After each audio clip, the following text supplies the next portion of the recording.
What does money mean to you? Is it about the fancy cars, the designer clothes, the luxury vacations? Or is it about the freedom to make choices, to live life on your terms? As we delve into the intriguing world of money psychology, through the lens of Morgan Housel's insights, we come across a striking distinction: the difference between being rich and being wealthy. It's easy to mistake one for the other, but they are in fact quite different. Being rich is about having a high current income. It's about the trappings of success, the visible signs of affluence. But wealth is a different beast altogether. Being wealthy is about freedom and financial. It's about having the ability to weather life's storms without the fear of financial ruin. It's about being able to make choices that prioritize your happiness and well-being, rather than your bank balance. So, would you rather be with a high income but little freedom, or wealthy with less income but more freedom? If you're enjoying this video, don't forget to subscribe, click the bell icon for notifications, and leave us a comment. Your support helps us create more content like this. Have you ever considered how much of your financial success is due to luck or risk? This question, posed by Morgan Housel in his book The Psychology of Money, stirs up quite the debate. It prompts us to reassess the role of these two unpredictable elements in our financial lives. Housel presents an intriguing perspective. He suggests that both luck and risk play significant roles in financial success, roles that are often overlooked or underestimated. They are the invisible forces behind every financial story, and understanding them can help us make better, more informed decisions. Let's break it down. Luck, for instance, is easy to dismiss. We like to believe that our achievements are solely the result of our hard work, our skills, and our strategic choices. But think about it. The family you were born into, the country you were born in, or the era you were born, they all factor into your financial journey. These are elements of luck, variables we neither control nor choose. Now let's talk about risk. Risk, in its simplest form, is the potential for loss. It's the chance that things won't go as planned. In the world of finance, risk is an ever-present companion. It's the dark cloud that hangs over every investment decision, every market prediction, every financial strategy. Yet risk isn't necessarily a bad thing. Housel suggests that acknowledging risk, understanding it, and preparing for it can actually lead to greater financial security. The challenge lies in balancing these two elements. Too much reliance on luck can lead to complacency, while an overemphasis on risk can lead to paralysis. It's about accepting that while we can't control every aspect of our financial journey, we can control how we react to the cards we're dealt. It's a humbling perspective, isn't it? Acknowledging the roles of luck and risk compels us to reassess our financial strategies and our attitudes towards money. It encourages us to be more thoughtful, more aware, and perhaps a little more humble. So how much of your financial success do you attribute to luck or risk? How does your past shape your financial decisions? It's a question that Morgan Housel explores in The Psychology of Money. He argues that our financial behaviors and risk tolerance are often molded by historical events and personal experiences. For instance, those who lived through the Great Depression developed a deep-seated fear of financial instability, often resulting in conservative money management. On the other hand, those who experienced the tech boom of the late 90s might have a higher risk tolerance, having witnessed the incredible wealth that can come from investing in innovation. Personal experiences also play a significant role. Perhaps you've seen a loved one struggle with debt, influencing you to be more cautious with credit. Or maybe you've experienced a windfall that has made you more open to taking financial risks. These experiences shape our financial psychology, impacting how we approach money management. Remember, your past may shape you, but it doesn't define your financial future. Why is saving money so important? Well, it's not just about accumulating a nest egg or preparing for a rainy day. Saving money is about securing your future and providing yourself with the freedom to navigate life's uncertain waters. It's about financial security, yes, but it's also about emotional well-being. When you have a buffer of savings, you're not just stashing away dollars and cents, you're gathering peace of mind. You're reducing the stress that can come from living paycheck to paycheck or worrying about unexpected expenses. Moreover, saving allows you to have options to take a risk on a new job, to take a much-needed vacation, or to weather a financial storm without going into debt. These options can help you feel more in control of your life, which in turn can lead to greater satisfaction and happiness. So remember, saving is not just about money, it's about reducing stress and increasing your options. Are your financial decisions based on emotions or rational calculations?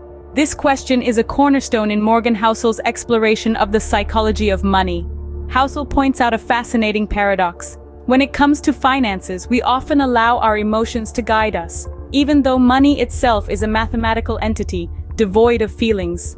This emotional approach, he argues, can lead to decisions that might not make sense in a purely rational, numbers-based analysis. Take, for example, the stock market. It's an arena where emotions run high, and it's easy to get swept up in the excitement of a rising stock or the panic of a falling one. Investors often buy high out of greed and sell low out of fear, exactly the opposite of the rational strategy to buy low and sell high. The same emotional decision-making can be seen in our personal finances as well. We might splurge on a luxury item to celebrate a promotional success, even if it's not in our best financial interest. Or we might hold off on investing because of fear, even though rationally, we know that investing is a key to long-term wealth. Housel suggests that understanding this emotional aspect of finance is crucial. By recognizing that our financial decisions are often driven by emotions, we can start to question our impulses, strive to make more rational decisions, and ultimately manage our money more effectively. It's not easy, of course. Emotions are a fundamental part of who we are. But with awareness and practice, we can learn to separate our feelings from our financial decisions and make choices that are in our best long-term interest. The bottom line is this: money might be a numbers game, but we're only human. We're not always going to make the perfect rational choice. But by acknowledging the emotional aspect of finance, we can at least strive to make better, more informed decisions. Remember, emotions can cloud your financial decisions. Always strive to be rational. How does your ego influence your financial decisions? Let's delve into this. You see, our ego, that little voice inside us that thrives on affirmation and accomplishments, can sometimes lead us astray when it comes to investments. It whispers sweet nothings of quick success and massive returns, painting rosy pictures of a future filled with wealth and ease. When we listen to this voice, we may find ourselves making risky choices, diving headfirst into investments without conducting due diligence. We may chase after the newest, hottest stocks or cryptocurrencies, beguiled by their siren songs of easy money. We might even neglect diversification, placing all our financial eggs in one risky basket.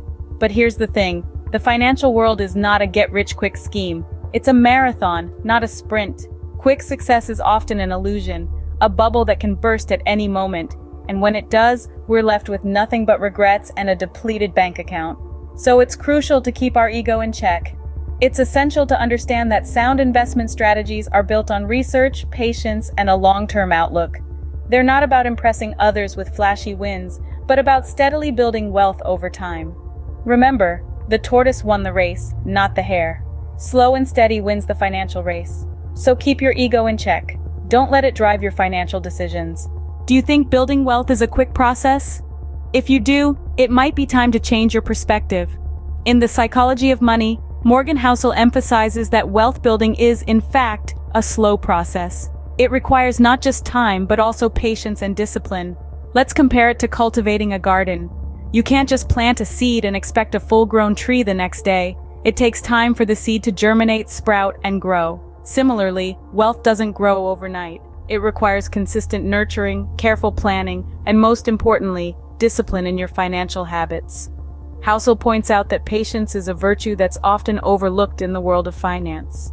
We live in a fast-paced society where everything is expected to happen instantly, but wealth building defies this norm. It takes time to save, invest, and let compound interest work its magic. Discipline, on the other hand, is the ability to stick to your financial plan even when things get tough. It means not being swayed by market fluctuations or the latest investment fads.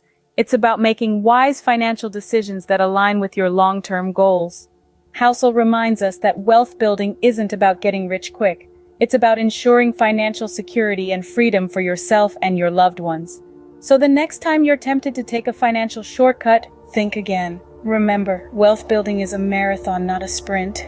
What does financial independence mean to you? This question may evoke different responses, but in essence, it's about having control over your financial destiny. Morgan Housel emphasizes the significance of financial independence, not as a mere accumulation of wealth, but as a key to overall happiness and life choices. Financial independence is about having the means to make decisions that make you happy, without the pressure of monetary constraints. It's about having the freedom to choose a job you love over a job that pays well, to travel, or to start a business. It's the freedom to retire early or to work because you want to, not because you have to.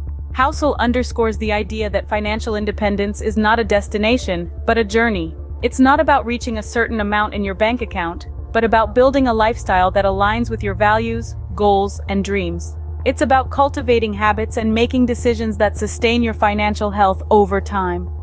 Financial independence is not just about money, it's about freedom and happiness. So, what have we learned about the psychology of money? We've explored the difference between wealth and riches, and highlighted the significance of freedom and security that comes with wealth, as opposed to the fleeting nature of being rich. We've acknowledged the roles of luck and risk in financial outcomes, reminding us that control is not always within our grasp. We've delved into the historical context and personal experiences that shape our financial behaviors and risk tolerances. The importance of saving was underscored not just for financial security but also for the emotional benefit of having options and reducing stress. We've examined the emotional side of finance, acknowledging that decisions are often driven by feelings rather than cold, rational calculations.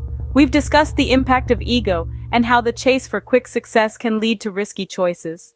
We've emphasized that wealth building is a slow, disciplined process, and highlighted the importance of financial independence for overall happiness and life choices.